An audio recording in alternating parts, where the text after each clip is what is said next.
1946 মুসলিম লীগকে সারা ভারতের মুসলিম ভোট দেয়, কিন্তু দেশভাগের সময় দক্ষিণ ভারতের কোনো মুসলিম পাকিস্তান যায়নি, কিংবা পূর্ব পাকিস্তানের মতো দক্ষিণ পাকিস্তান বানায়নি। তারা কেরালায় ইন্ডিয়ান ইউনিয়ন মুসলিম লীগ বানায় এবং কংগ্রেস সিপিএমের সঙ্গে জোটে যায়, আর উত্তর ভারতে জনসংখ্যা বিনিময় হয়।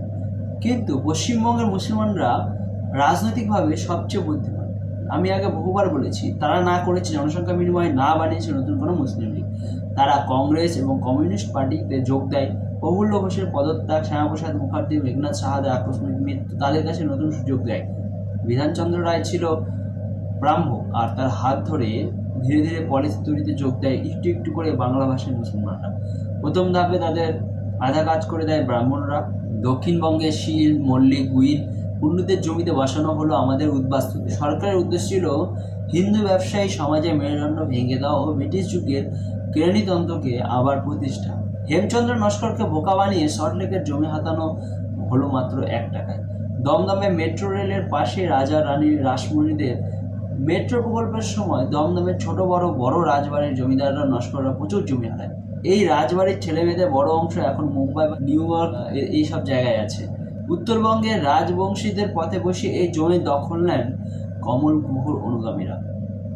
সঙ্গে চালু হলো জমিদারি প্রথা বিলোপ, ব্যাংক, বীমা এবং চা সহ বিভিন্ন শিল্প জাতীয়করণ এবং ফেরা চালু হওয়ার খবর পেশা বহুজাতিক সংস্থা রাজ্যে ছাড়ল, আর শেষ পেলে ভূমি সংস্কার। এইবার রার বাংলার ঘড়িদের পথে বসানো শুরু। কিভাবে গনি খান বা আব্দুল সাত্তাররা জমিদারি প্রথা বিলোপ ও ভূমি সংস্কার থেকে বেঁচে গেল, এটা একটা গবেষণার ব্যাপার। পাকিস্তানের প্রধানমন্ত্রী সভাপতির জমি বাঁচল, কিন্তু জমি চলে গেল হিন্দু জমিদারদের। আজ আমরা 65%। এসআইআর কতটা সফল হবে জানি না, কারণ বিভীষণরা আজও আমাদের মধ্যে আছে। এখনো পর্যন্ত এসআইআর আমাদের রাজ্যে সবচেয়ে ব্যর্থ। এই খবর আশা করি সবাই জেনে গেছে। আগামী দিনে যদি আমরা সুযোগ পাই, আমাদের ব্যবসায়ী সম্প্রদায়কে আমরা যদি ব্যবসার সুযোগ না দিতে পারি, years of doing business and enforcement of contract, বিদেশি বিনিয়োগ না আনতে পারি এবং শিক্ষা ব্যবস্থা 2-3 বছরে ঘুরে দাঁড়াতে না পারি, তাহলে 65% নেমে 55% হতে 5 বছরও লাগবে না, এবং কাশ্মীর হতে 10 বছর। বাংলাভাষী মুসলিমরা পাকিস্তান কেটে নিজের দেশ বানিয়েছে এবং আগামী দিনে পশ্চিমবঙ্গ কেটে সেই দেশের সীমানা বাড়াতে চাইবে। জ্যোতি বসু, শরৎ বসু, অশোক মিত্ররা বেইমানি করেছে, তারপরে প্রজন্ম সব বিদেশে।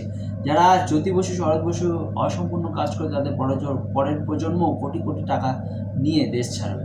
আর বাকিরা, তারা কি দিল্লিতে কাশ্মীরি পণ্ডিতদের ছেড়ে যাওয়া তাঁবুতে আশ্রয় নেবে? তাঁবু খারাপ না, আমাদের ঠাকুরমা ছিল। আমরাও তো মাঝে মাঝে পয়সাতে তাঁবুতে থাকতে যাই। বিনা পয়সায় সুযোগ পেলে অসুবিধা কি?